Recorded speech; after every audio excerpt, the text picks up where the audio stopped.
Hello friends, स्वागत है एक बार फिर आपके अपने यूट्यूब चैनल एजुकेशनल फैक्ट 2.0 पर। साथियों, जैसा कि आपको पता है कि मैं नित्य प्रतिदिन प्राथमिक शिक्षक, अतिथि शिक्षक एवं माध्यमिक शिक्षक और साथ में शिक्षा विभाग से जुड़ी तमाम नई नई अपडेट लाता रहता हूं। तो उसी के क्रम में आज हम चर्चा करने वाले हैं एमपी अतिथि विद्वान स्थायीकरण संभावित नियम, जो उनके अनुमानित ढांचा हो सकता है, जो अनुमानित उसके नियम हो सकते हैं, वो एमपी में क्या रहेंगे। क्योंकि आपको पता है कि वर्तमान में इनकी समिति गठित हो गई है और इनके नियम पे बात तलब चल रहा है। तो क्या नियम हो सकते हैं, आइए इसका अवलोकन करते हैं। और क्या ये नियम अतिथि शिक्षकों पर भी थोपे जा सकते हैं, क्या कॉपी किए जा सकते हैं, क्या इनकी संभावना है, आइए इसमें अवलोकन करते हैं। तो सबसे पहले इसमें नोट पढ़ लेते हैं। नोट, अभी सरकार की ओर से अंतिम अधिसूचना जारी नहीं हुई है, इसलिए नीचे दिए गए बिंदु सरकारी संकेतों, अन्य राज्यों के मॉडल जैसे हरियाणा और एमपी की प्रशासनिक परंपराओं पर आधारित है। तो ये आपका नोट था साथियों, आइए आगे अवलोकन करते हैं।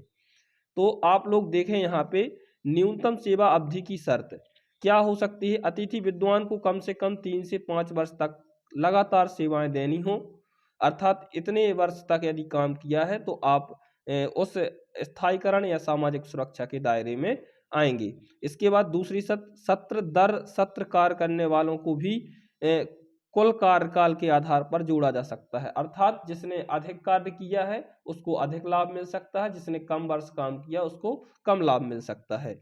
अर्थात ऐसे अतिथि शिक्षक जिन्होंने कई वर्षों तक लगातार कार्य किया है, सॉरी अतिथि विद्वानों ने, उनको जल्द स्थायीकरण के दायरे में रखा जा सकता है। इसके बाद सेवा में कोई गंभीर या अनुशासनहीनता ना हो। आपके सेवा काल के दौरान आपने कोई भी अनुशासनात्मक या अनुशासनहीनता ना की हो, अर्थात आप पे कोई कोर्ट केस वगैरह या कोई भी आपके ऊपर प्रकरण ना हो, तो आप स्थायीकरण के दायरे में आएंगे। इसके बाद आगे चलते हैं, देखते हैं शैक्षणिक योग्यता की अनिवार्यता। शैक्षणिक योग्यता की अनिवार्यता क्या होने वाली है अतिथि विद्वानों के लिए। तो संबंधित विषय में यूजीसी मान न्यूनतम योग्यता होना चाहिए। आपने कोई भी जो डिग्री की हो वो यूजीसी से मान्यता प्राप्त होना चाहिए। इसके बाद पोस्ट ग्रेजुएशन 55% अंकों के साथ होना चाहिए। यदि 55% अंकों से कम है तो आप इस दायरे में नहीं आ सकते हैं। साथ में नेट सेट पीएचडी यूजीसी नियम के अनुसार पास की हो या इसकी पात्रता आपने निकाली हो। इसके बाद जिन अतिथि विद्वानों के पास पहले से नेट या पीएचडी है उन्हें प्राथमिकता मिल सकती है, अर्थात जिन्होंने पहले से कर रखी है तो उन्हें प्राथमिकता के क्रम में रखा जाएगा। आइए और आगे अवलोकन करते हैं। आगे क्या लिखा है, आयु सीमा में छूट, एज रिलैक्सेशन क्या होगा। समान वर्ग के लिए 40 वर्ष तक छूट रहेगी।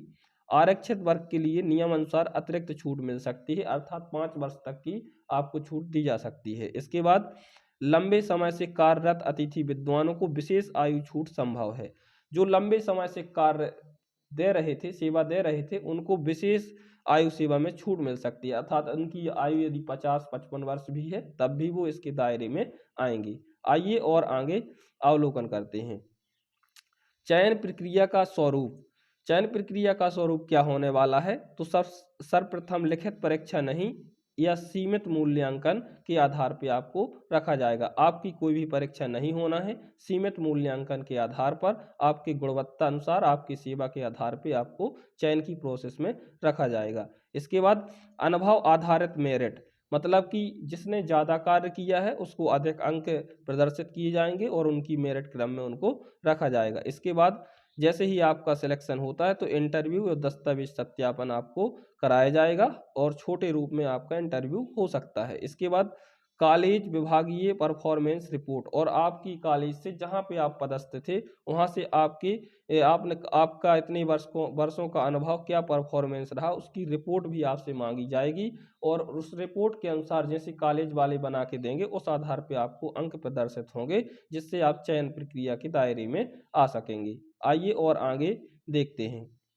इसमें क्या लिखा है, हरियाणा मॉडल में बिना लिखित परीक्षा अनुभव के आधार पर स्थायीकरण हुआ था, उसी तर्ज पर एमपी में भी संभावना है। मतलब जिस प्रकार हरियाणा अतिथि विद्वानों की जो नियमावली थी उसी को यहाँ पे कॉपी किया जाना है, तो ये आपकी पूर्णतः संभावना है, ऐसा होना क्लियर है। आइए और आगे चलते हैं।